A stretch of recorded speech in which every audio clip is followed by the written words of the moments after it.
আজকের আলোচনা একটা বেশ জটিল আর সংবেদনশীল বিষয় নিয়ে। চতুর্দশ দালাই লামার উত্তরসূরি কে হবেন, সেই নির্বাচন, আর এর সঙ্গে জড়িয়ে থাকা চীন আর ভারতের যে ভূরাজনৈতিক টানাপোড়েন বাড়ছে সেটা নিয়েই কথা বলবো। আমরা একটা বিশ্লেষণ দেখছি যা এই বিষয়টার গভীরে গেছে। শুরুতে একটা জিনিস পরিষ্কার হওয়া দরকার, এটা শুধুমাত্র একটা ধর্মীয় উত্তরাধিকারের প্রশ্ন নয়, একদমই না। হ্যাঁ, ঠিক। এর সঙ্গে জড়িয়ে আছে খুব কঠিন ভূরাজনৈতিক সমীকরণ, আর এর প্রভাব কিন্তু পুরো অঞ্চলের স্থিতিশীলতার উপর পড়তে পারে। চলুন একটু খুলে আলোচনা করা যাক বিষয়টা। বর্তমান যিনি দালাই লামা আছেন, তেনজিন গ্যাতসো, উনি খুব স্পষ্ট করেই বলেছেন যে তারপরে কে আসবেন সেটা ঠিক হবে তিব্বতী বৌদ্ধ ঐতিহ্য মেনেই। উনি এমন ইঙ্গিত দিয়েছেন যে এই নির্বাচনটা হয়তো চীনের বাইরেও হবে, ভারতেও হতে পারে।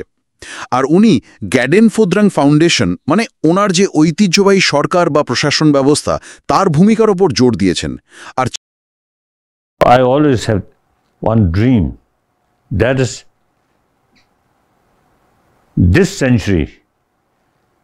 within this century, the world truly become the real happy human family.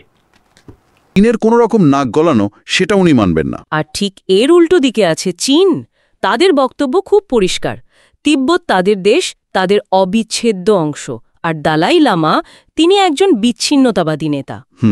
তো চীন চাইছে পরের দালাই লামা নির্বাচন হোক সেই পুরনো 1793 সালের কিং আমলের স্বর্ণপাত্র পদ্ধতি দিয়ে, যেটা আসলে একটা লটারি ব্যবস্থা।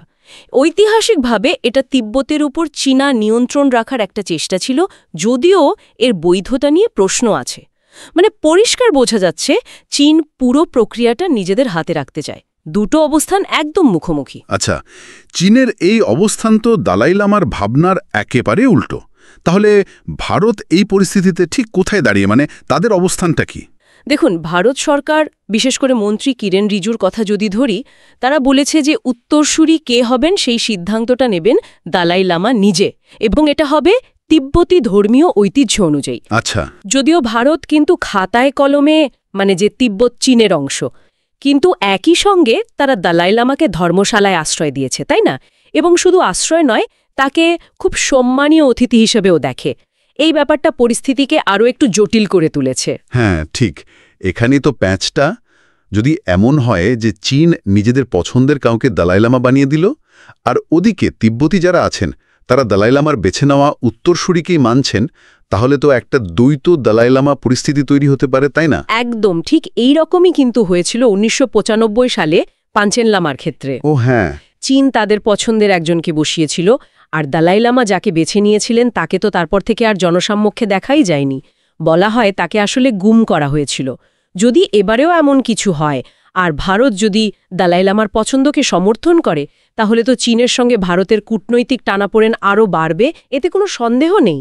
আর ভারত চীন সম্পর্ক তো এমনিতেই বেশ স্পর্শকাতর। সীমান্ত নিয়ে সমস্যা তো লেগেই আছে। সেই 62 সালের যুদ্ধ, তারপর এই 2020-তে গালওয়ান, অরুণাচল প্রদেশ নিয়েও তো চাপানউতোর চলে। এই অবস্থায় দালাই লামার ভারতে থাকাটা চীনের জন্য সবসময় একটা অস্বস্তির কারণ। অবশ্যই চীন তো ভারতের এই অবস্থানকে তাদের ভেতরের ব্যাপারে নাক গলানো হিসেবেই দেখে। এর মধ্যে আবার আমেরিকাও কিন্তু তিব্বতের মানবাধিকার ইস্যুতে ভারতের পাশে দাঁড়িয়েছে, যেটা বিষয়টাকে আন্তর্জাতিক স্তরে আরও একটু ঘোলাটে করে দিয়েছে। দালাই লামার উত্তরাধিকার নিয়ে যে বিতর্ক, সেটা এই অঞ্চলে নতুন করে অশান্তি তৈরি করার ক্ষমতা রাখে। তাহলে এর ভবিষ্যৎ প্রভাব কি হতে পারে? এই যে দ্বৈত দালাই লামা পরিস্থিতির কথা বললেন, এটা কি আরও বড় কোনো দিকে যেতে পারে, সংঘাতের দিকে? দেখুন, এটা কূটনৈতিক স্তরে তো বটেই, এমনকি সামরিক উত্তেজনাও বাড়াতে পারে। একেবারে উড়িয়ে দেওয়া যায় না।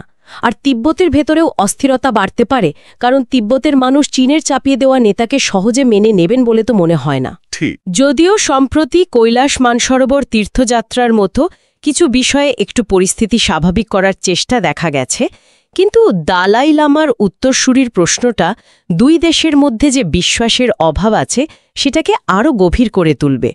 আর একটা কথা শোনা যাচ্ছে, দালাই লামা নাকি তার আসন্ন 90তম জন্মদিনে এই নিয়ে কোনো গুরুত্বপূর্ণ ঘোষণা করতে পারেন।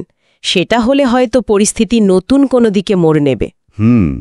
তাহলে সব মিলিয়ে যা দাঁড়াচ্ছে, একদিকে তিব্বতের হাজার বছরের পুরনো ধর্মীয় ঐতিহ্য, তাদের আত্মনিয়ন্ত্রণের প্রশ্ন, অন্যদিকে চীনের একটা রাষ্ট্রীয় নিয়ন্ত্রণ কায়েম করার চেষ্টা, আর এই দুয়ের মাঝখানে ভারত আর চীনের জটিল ভূরাজনৈতিক খেলা। পরিস্থিতিটা খুবই স্পর্শকাতর। এটা ঠিক যে কোনো পক্ষই হয়তো সরাসরি সংঘাতে যেতে চাইবে না, কিন্তু এই সমস্যাটার সমাধান কিভাবে হবে বা আদৌ হবে কিনা তার ওপর এই অঞ্চলের ভবিষ্যৎ শান্তি, স্থিতিশীলতা অনেকটাই নির্ভর করছে।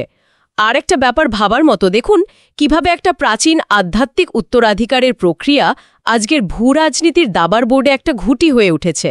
এটা শুধু ভারত চীনের সম্পর্কের ব্যাপার নয়, এটা তিব্বতের ধর্ম আর সংস্কৃতির পরিচয়ে টিকে থাকার প্রশ্ন বটে। এই পুরো আলোচনাটা শেষে একটা গভীর প্রশ্ন কিন্তু মনে আসছে, যে এই যে এত ভূরাজনৈতিক টানাপোড়েন, এর মধ্যে একটা প্রাচীন ধর্মীয় ঐতিহ্যের আধ্যাত্মিক উত্তরাধিকারের ভবিষ্যৎ, সেটা শেষ পর্যন্ত কে ঠিক করবে? বিশ্বাস আর ঐতিহ্য, নাকি রাষ্ট্রীয় ক্ষমতা?